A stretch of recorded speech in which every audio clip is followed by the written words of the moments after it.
मसीह में मेरे प्यारे भाइयों और बहनों, आप सबों को मसीह यीशु के नाम से स्वागत करता हूं। तो एक बार आप सबों को परमेश्वर की वचन को लेकर के आपसे मिलना और आपसे बातचीत करना मुझे बहुत ही आनंदित है। और परमेश्वर ने इस सुंदर से अवसर को मेरे जीवन में और आपके जीवन में प्रदान किया है, इसलिए मैं बहुत बहुत परमेश्वर को धन्यवादी हूँ और धन्यवाद देता हूँ।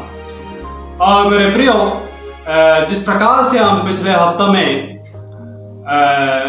यशायाह की पुस्तक 63 का 1 के आधार पर हम लोग सीखा कि वो ये कौन है और उसका प्रश्न, उसी वचन के आधार पर हम लोग सीखे थे वो रक्षक है, वो हमें उद्धार देने वाला है।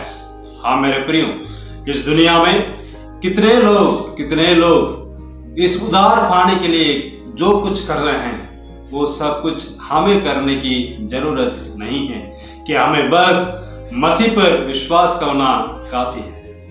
हाँ, आज उसी प्रश्न के आधार पर ये कौन है और इसके जो प्रश्न का जो जवाब आज हम लोग दूसरे वचन के आधार पर हम लोग सीखने के लिए जा रहे हैं। हाँ, मेरे साथ आप बाइबल को खोलिएगा कि मत्ती रचित समाचार अध्याय 1 का 23 और यशायाह की पुस्तक अध्याय 7 का 14 और यशायाह की पुस्तक 8 का 8 में हम इस प्रकार से एक पद को हम लोग देख सकते हैं कि वे इमानुएल कहलाएगा। हाँ मेरे प्रियो, इमानुएल का मतलब हमें मत्ती रचित समाचार 1 का 23 में दिया गया है कि परमेश्वर हमारे साथ है, परमेश्वर हमारे साथ है। मेरे प्रियो, हम यहाँ पर एक बहुत बड़ी सच्चाई को, एक सत्य को हम लोग जान सकते हैं कि परमेश्वर मनुष्यों के साथ रहने वो चाहत रखता है।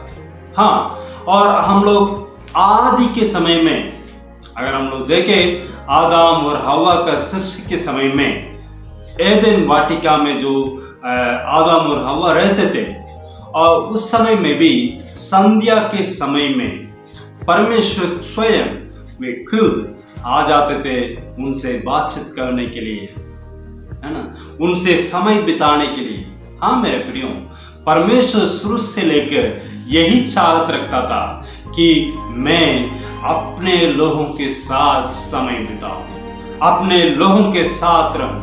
लेकिन हुआ यह है कि उनके अंदर में पाप प्रवेश हो जाता है, और पाप प्रवेश होने के कारण वे परमेश्वर से दूर हो जाता है, और उस धीरे धीरे और परमेश्वर और मनुष्य का दूरी जो है बढ़ते गया।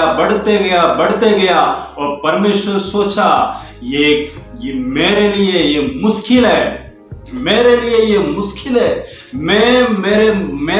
मेरे बनाए हुए मेरे लोगों के साथ मैं रहना चाहता हूं। इसलिए कि उसने आदि में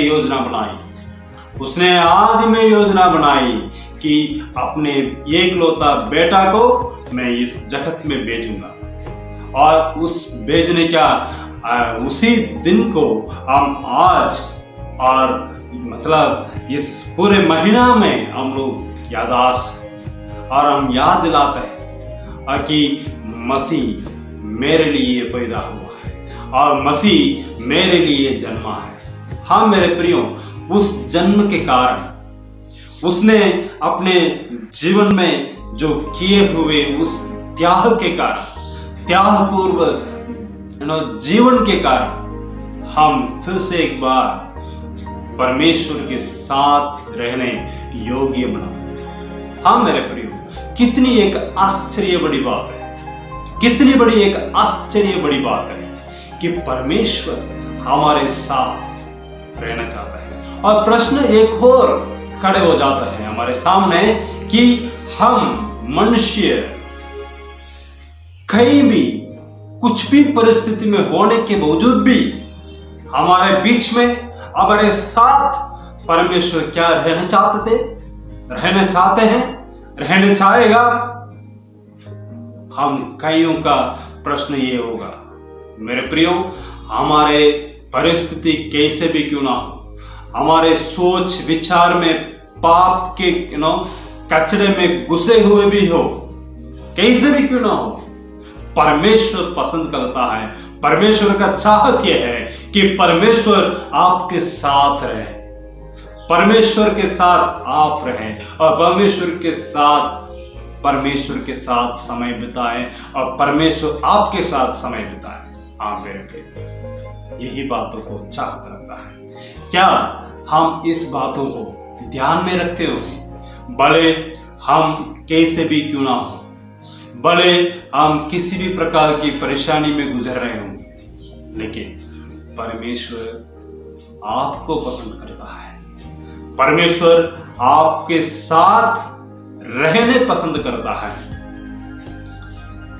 भले आप कुछ भी क्यों भी कोई भी कारण बताएं, उन सारे कारण परमेश्वर नहीं चाहता है।